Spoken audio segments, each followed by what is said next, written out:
I am Tilly Barefoot, your mid-ground Middle-earth fan. My claim to fame is an appreciation of Tolkien's works. I am deeply impressed that he managed to create 4 or more languages in his lifetime, as I've been trying to make my own fantasy world since 7th grade and have accomplished creating probably 300 fantasy names and a couple of phrases. Today I will be discussing Amazon's Rings of Prime copyright debacle. Now, there's already copyright issues about what they can depict, what they can't, and their movie rights. They only have, so far as I know, rights to the written appendix at the very end of Return of the King. What they have done, and this is egregious to the nth degree, they have stuck their own movie posters onto the 3 original books by J.R.R. Tolkien: The Fellowship of the Ring, The Two Towers, and The Return of the King. This is, by implication, saying that they wrote the original trilogy. So it's not enough for them to come up with the novel Tolkien never wrote. And write it badly, as so far as we can tell, if their marketing is just as terrible as their writing.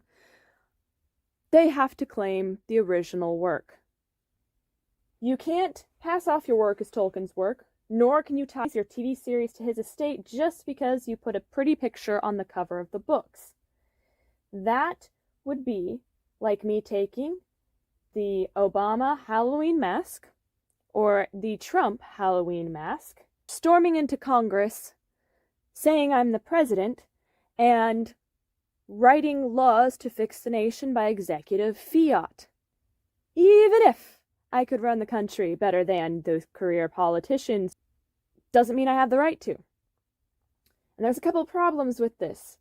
No one would believe that I am Obama or Trump for a second if they had any picture or any background knowledge of either president. Nobody would believe that I was either of those two presidents if they even had the passing knowledge of what Halloween masks are. Now, there's a metaphor here.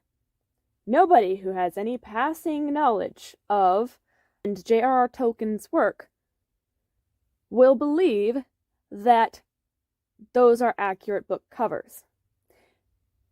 People with passing knowledge of Rings of Prime will recognize the posters, and they may buy into it. However, there's a disconnect here. These characters that Amazon is depicting are from the Second Age. The original trilogy is from the Third Age.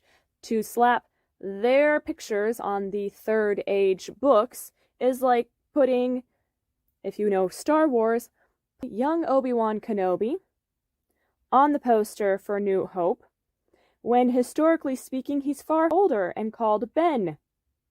Faye does a really, really good job about explaining copyright and issues and the general principles, and I will be linking that too. If we go back to the Trump Halloween mask, Obama Halloween mask metaphor, just because I am wearing a disguise, just because they put their posters on the books, does not mean change who I am, nor does it give me a right to pretend. If Amazon only owns the appendices, the right to interpret the appendices, they didn't even write the appendices, they have the right to interpret the appendices. As far as I know, all they could legally do is stick their posters right before the appendices. Maybe them putting their posters on the book covers. That's like graffitiing a mural downtown. I can't graffiti legally. If you can't even use the iconic J.R.R. Tolkien signature without express permission from the Tolkien estate, even if you change this color scheme, why do you think you can deface the covers of the books? Oh, but you're just focusing on artistic stuff. No, I'm arguing about perception and how you respect the source material, which we've already ascertained they don't respect the source material. I hope that Amazon gets a lawsuit from the Tolkien estate for misinterpreting, copyright infringing, completely changing and desecrating Tolkien's work. One, they're changing basic facts about the Second Age, especially with the compressed timeline. Second way, they are passing off their work as Tolkien's work with the posters and misrepresenting themselves. And I hope that the Tolkien estate goes, no, you have broken good faith contract. We cannot let you complete your 5-season TV series because you weren't even good with your first season. And that is the summary of how I understand their copyright debacle. See you next time. Until then, check out my other playlists with far better content. Bye!